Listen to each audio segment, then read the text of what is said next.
এইভাবেই এই জন্য লক্ষ্য করুন ইমাম বুখারী রাহিমাহুল্লাহ কিভাবে তিনি এই ক্ষেত্রে সচেতন ছিলেন, যেটা ইমাম বুখারী রাহিমাহুল্লাহর জীবনের একটি গুরুত্বপূর্ণ ঘটনা বলা হয়।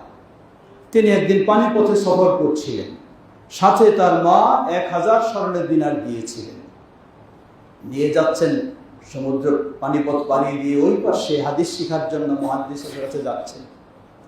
কিন্তু এই পানিপথে এই বহনে অর্থাৎ স্টিমারে সেখানে একজন ধোঁকাবাজ চোর সে উঠেছে। সে ফন্দি খুঁজে দেখে কার কাছে কি আছে, বুঝতে পেরেছে ইমাম বুখারীর কাছে 1000 স্বর্ণ মুদ্রা রয়েছে। তখন সে তার ফোন দিয়ে কি করলো, সে খুব কান্নাকাটি শুরু করলো। মানুষ জিজ্ঞাসা করে যারা দায়িত্বশীল, কি ব্যাপার, কাঁদছো কেন?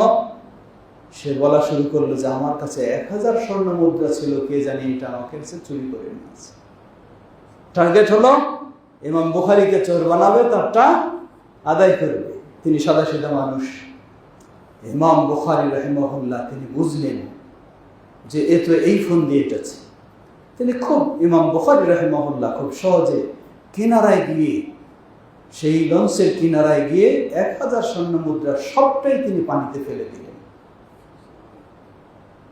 পানিতে ফেলে দিলেন। যেই লোক এইভাবে কান্নাকাটি করলো যে তার 1000 স্বর্ণ মুদ্রা চুরি হয়ে গেছে, পরে খুঁজে তো আর কোথাও পাওয়া গেল না, কিন্তু সে তো জানে যে এটা এনার কাছেই ছিল। পরে সেই লোক জিজ্ঞাসা করে যে আপনার কাছে তো এটা ছিল, আপনি কি করবেন এটা?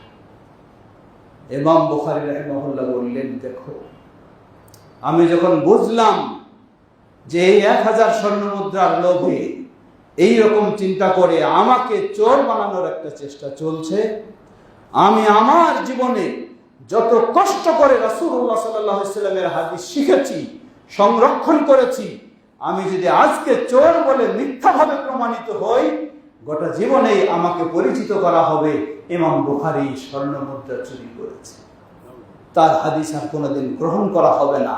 তাই আমি আমার স্বর্ণ মুদ্রা আমার প্রয়োজন নেই, তবু যেন আমি এই অপবাদ থেকে মুক্ত থাকতে পারি। সুবহানাল্লাহ, কিভাবে ত্যাগ স্বীকার করেছে।